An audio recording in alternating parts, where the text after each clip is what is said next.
Bienvenue à tous et merci de rallier Eden Télévision. Dans l'actualité ce jour, le rejet de la loi portant proposition d'amendement de la Constitution ce jeudi. Dans ce journal, vous suivrez les précisions de la non-adoption de cette proposition d'amendement de la Constitution. Et puis adoption ce mardi du Code pastoral, un instrument juridique qui permettra de réglementer les conflits qui surviennent dans nos communes entre agriculteurs et éleveurs. Et puis 14 cybercriminels interpellés, 324 véhicules arraisonnés, 5 cas de vol et de braquage déjoués sont entre autres le menu du point de presse de la police républicaine tenu ce jeudi au siège de l'institution.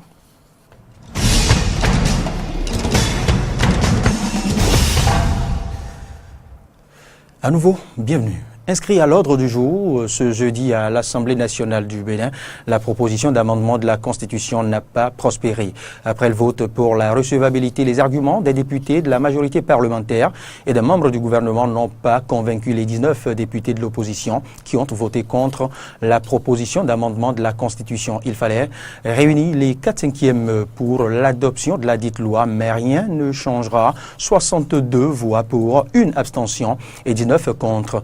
La proposition d'amendement de la Constitution bien sûr devra être soumise au référendum les prochaines semaines à venir. Et puis, à l'issue de ce vote sur le rejet de la proposition d'amendement de la Constitution, les députés du bloc de la majorité parlementaire ont tenu un point de presse toujours dans la soirée de ce jeudi. En voici un extrait. Nous avons pu obtenir les 3/4, la majorité qualifiée telle que souhaitée par les textes de la République et par notre Constitution. À la suite de cela, nous avons entamé la deuxième phase qui vient d'aboutir pour l'approbation de la proposition d'amendement de notre loi fondamentale. Nous avons obtenu, une fois encore, 62 voix sur 82. Une majorité ou un chiffre important, mais en tout état de cause, insuffisant pour atteindre la majorité qualifiée requise des 4/5.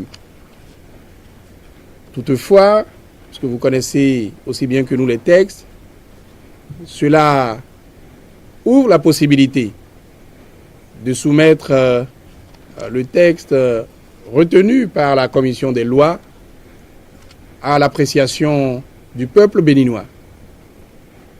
Donc je voudrais dire à travers donc, ces deux votes qu'enfin nous ouvrons la possibilité de moderniser notre loi fondamentale, à tout le moins sur les 4 points qui étaient soumis à amendement. Je voudrais dire que le BMP et individuellement les députés et le BMP dans ses différentes structures, c'est-à-dire la coordination, mais également le comité d'orientation et de supervision, nous avons essayé de bonne foi de dialoguer, d'échanger avec nos partenaires de la minorité parlementaire afin que nous puissions trouver des points de convergence. Vous savez, nous sommes en politique et ce qui peut sembler blanc d'évidence à tous, en politique peut sembler gris, voire noir. Vous avez beau certifier que c'est blanc, en politique, vous avez le droit de dire que c'est violet, noir ou rouge. Donc nous n'avons pas pu manifestement totalement convaincre l'ensemble des députés de la minorité qui sont restés dans une certaine posture. Néanmoins, le peuple souverain devrait maintenant arbitrer et prendre ses responsabilités de façon souveraine, probablement, si le processus est poursuivi, donc à travers probablement un référendum. 48 heures plus tôt, les députés ont procédé cette fois-ci à l'adoption du code pastoral, un instrument juridique qui permettra de réglementer les conflits qui surviennent dans nos communes entre agriculteurs et éleveurs. Je vous en parlais au sommaire. Le texte de loi a été adopté à l'unanimité des députés présents à l'Assemblée nationale du Bénin. Le point avec Amen Didier Ompenoudi et Romaric Devoshi. Un texte de loi qui émane du député Robert Gbian et quelques autres qui vise à réglementer la pratique du pastoralisme en République du Bénin en vue de limiter, voire éradiquer les violences qui surviennent la plupart du temps entre agriculteurs et éleveurs dans certaines de nos communes. Le ministre de l'Agriculture, de l'Élevage et de la Pêche, Gaston Dossouri, a tenu à l'entame de cette étude à féliciter les honorables députés pour l'initiative de cette loi. Cette proposition de loi pour combler un vide juridique. Et c'est pour cela que le gouvernement a fait l'effort de rapidement se l'approprier et contribuer à son examen en commission dans les méandres. Et je l'espère, cette arme que vous mettez dans nos mains permettrait de travailler en toute légalité. Pendant 2 plénières, les honorables députés ont passé en étude les 9 titres de ce texte de loi pour faire ressortir les points importants à mieux de corriger les dysfonctionnements liés à la pratique du pastoralisme au Bénin. La pratique nationale du pastoralisme se fait selon une approche d'intégration sous-régionale au regard du caractère transfrontalier dominant de ce mode d'exploitation. Il me semble que c'est davantage dans cet esprit-là. On contextualise la chose, on prend en compte les réalités sous-régionales et il est évident qu'on doit s'inscrire dans cette dynamique régionale, dans cette logique régionale. Parce que c'est un phénomène qui se passe depuis longtemps et qui crée beaucoup de problèmes, beaucoup de difficultés à nos populations et c'est heureux que les députés aient pris cette initiative législative. Les députés ont été nombreux à prendre la parole pour faire des observations sur cette loi. Le ministre de l'Agriculture, de l'Élevage et de la Pêche, Gaston Dossouri, a apporté quelques éclairages aux préoccupations exprimées par les députés. J'ai pris bonne note des recommandations qui sont faites pour qu'une fois que la représentation nationale l'aurait adopté, on puisse très rapidement travailler sur les décrets d'application et utiliser l'instrument. Qu'est-ce qu'on fait avec les pays limitrophes? Oui, il existe un conseil national sur la transhumance qui, au regard de l'hécatombe qu'on a connu encore cette année, malgré toutes les dispositions que nous tentons de prendre, avec la mise en alerte maximale de l'armée, des forces de sécurité publique, je parle de la police républicaine, et aussi des forces paramilitaires, nous avons connu beaucoup de drames dans le pays. Avant qu'on ne fasse tout cet inventaire, le CNT se déplace actuellement avec des cadres du ministère de l'Agriculture et des Affaires étrangères, bien sûr l'appui d'une forte délégation de l'ANOPER pour sillonner les pays de la sous-région, les États limitrophes du Nigeria, au Niger, au Burkina Faso, pour instaurer et souhaiter instaurer un cadre régional de concertation sur la gestion de la transhumance. Cette proposition de loi a été toilettée, amendée et une fois soumise au vote par le président de séance, le deuxième vice-président de l'Assemblée nationale, Robert Gbian. Cette proposition de loi portant code pastoral en République du Bénin a été adoptée à l'unanimité des députés présents et représentés. À l'issue de cette séance, certains députés ont tenu à donner des explications inhérentes à leur vote. Nous allons vous présenter maintenant, vous proposer les extraits des députés Eric Oundete, Nassirou Arifari Bako et André Biaou Okonlola. Ils sont tous au micro de Amen Didier Ompenoudi et Romaric Devoshi. Les conflits qui ont été enregistrés, à un moment donné, ont pris des tournures tragiques. Nous avons enregistré dans ce pays de nombreuses pertes en vie humaine, la dégradation de nombreuses cultures, de nombreuses têtes abattues. Ce constat nous a interpellés. C'est donc tout naturellement que nous avons introduit cette proposition de loi et je voudrais, pour le privilège que me donne notre règlement intérieur, remercier la commission, remercier le comité qui nous a donné la substance pour introduire cette loi, remercier la coopération suisse qui a facilité cette étude, vous remercier vous-même, Monsieur le Président, qui avez présidé de bout en bout cette séance. Par le vote de ce code pastoral, nous venons de consacrer la complémentarité traditionnelle qu'il y a entre éleveurs et agriculteurs dans nos espaces ruraux. Cette complémentarité a été affectée par un certain nombre de changements.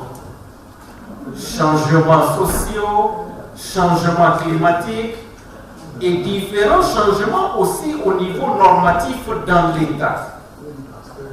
Ces différents changements ont créé beaucoup de distorsions dans les relations entre les deux communautés et le président Côte vient actualiser, ajuster et permettre de renforcer les droits des uns et des autres, de reconnaître l'utilité de chacune des activités productives, à la fois agriculture et élevage, et de faire en sorte aussi que dans cette relation, les droits de chacun soient respectés. Nous, en tant que représentants du peuple, nous avons le devoir d'unifier le pays. Que ce soit agriculteur, que ce soit éleveur, nous avons le devoir de préserver la paix et la collaboration entre ces deux catégories de nos concitoyens. Cet instrument juridique que nous venons de prendre aujourd'hui, moi je voudrais remercier tous les collègues parce que c'est vrai que notre fonction n'est pas impérative, mais il faut reconnaître que c'est la commune de Savès que vous avez libérée. Vous avez libéré la commune de Savès. Vous avez libéré la commune de Kétou. Parce que, et de Didja et de Wéhi. Parce que, monsieur le président, même avant-hier, des compatriotes, des concitoyens qui vivent, qui ont quitté Aboubé, qui ont quitté Didja, qui vont travailler la terre chez nous, dans l'arrondissement d'Offel, dans l'arrondissement de Kwara, sont en train de rentrer parce que tout le temps, on est en train de les tuer pour des conflits inutiles. Je crois que cet instrument juridique va permettre désormais, et c'est pourquoi je voudrais demander la clémence donc du gouvernement que cette loi soit vite promulguée et que les décrets d'application soient vite pris pour que véritablement que cette loi soit mise en application pour le bonheur de nos populations. Je vous remercie. Allons maintenant à la Direction générale de la police républicaine. C'est désormais adopté le rendez-vous hebdomadaire avec les responsables de la police républicaine. L'objectif de ce point de presse de la police républicaine est d'exposer à l'opinion publique les résultats des patrouilles et autres activités sur toute l'étendue du territoire national chaque semaine. Voici le reportage signé de Aristide Setti.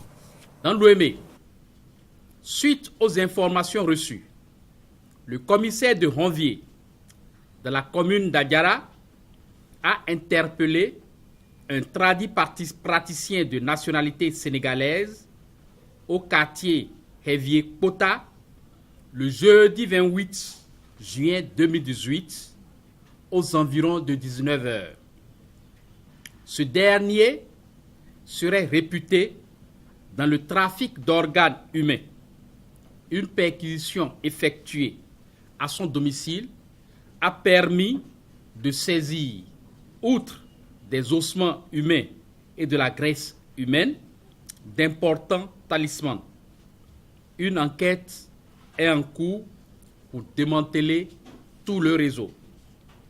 Dans la poursuite de la lutte contre la cybercriminalité, le commissariat de l'arrondissement d'Achoupa a investi sur renseignement un appartement situé au quartier Tanzon le dimanche 24 juin 2018 aux environs de 6 heures. Au total, 13 présumés cybercriminels ont été appréhendés. Présentés à l'autorité judiciaire, ils ont tous été mis sous mandat de dépôt le lundi 2 juillet dernier. Infraction au code de la route. Nombre de véhicules arraisonnés, 324. Dans le Koufo, une opération de répression pour non-port de casque a débuté le 1er juillet 2018 sur le territoire de compétence de toutes les unités du département du Koufo. Au total, 194 motos à 2 roues, 0,5 tricycles ont été arraisonnés. Quant aux surcharges et chargements hors gabarit, les conducteurs de 4 autres véhicules ont été interpellés. Après procès verbal de contravention établi et remis aux contrevenants, les 10 véhicules ont été mis en fourrière. Sur présentation de la quittance de paiement au Trésor, du casque, des pièces administratives et permis de conduire, les restitutions sont faites au cas par cas. Démantèlement d'une bande d'élèves cambrioleurs à Savet.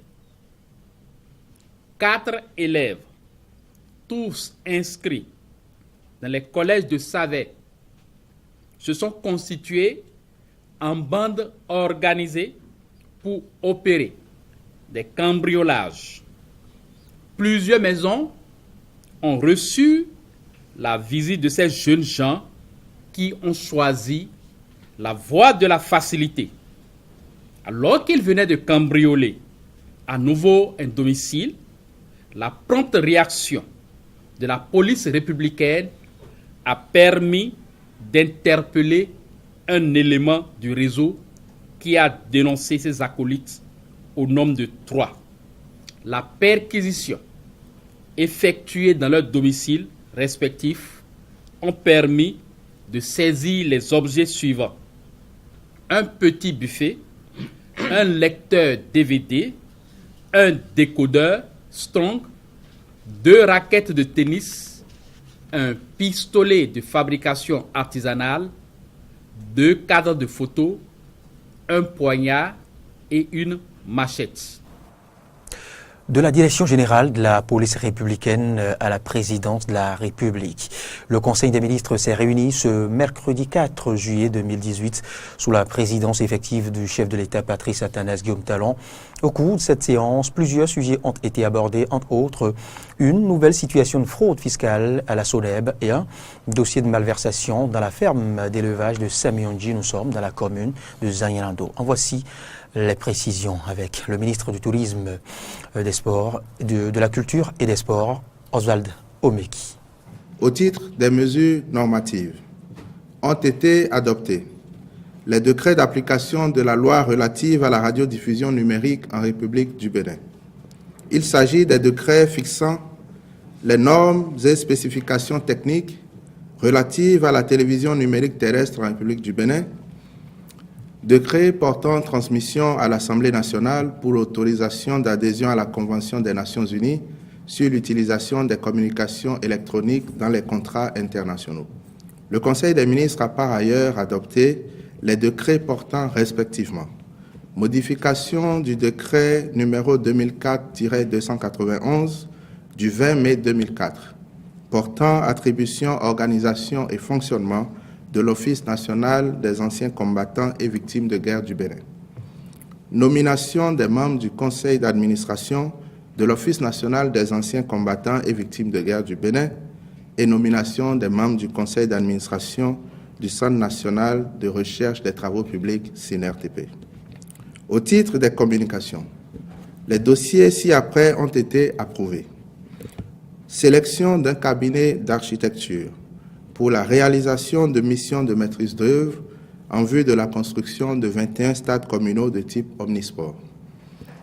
Dédommagement des personnes affectées par le projet de construction d'une station de traitement de boue à vidange dans la commune d'Abomey-Calavi.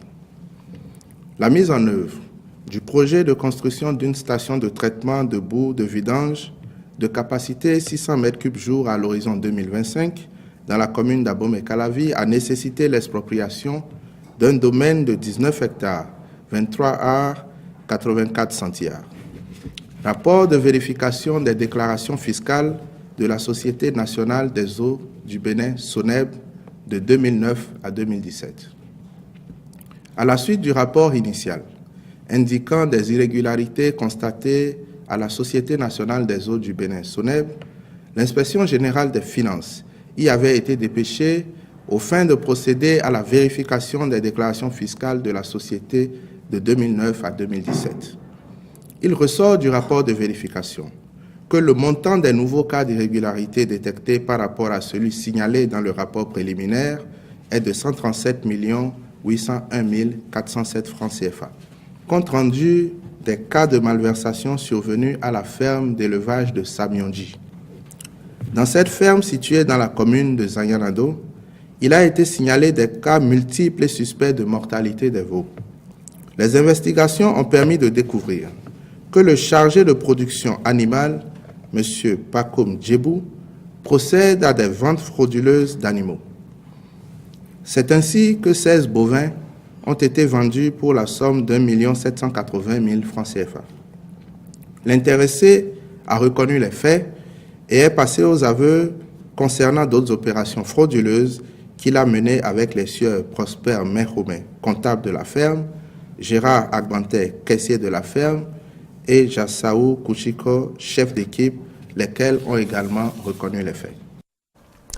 Et c'est ici que prend fin ce journal. Mesdames et messieurs, merci de l'avoir suivi sur Eden Télévision et prenez du plaisir pour la suite de nos programmes.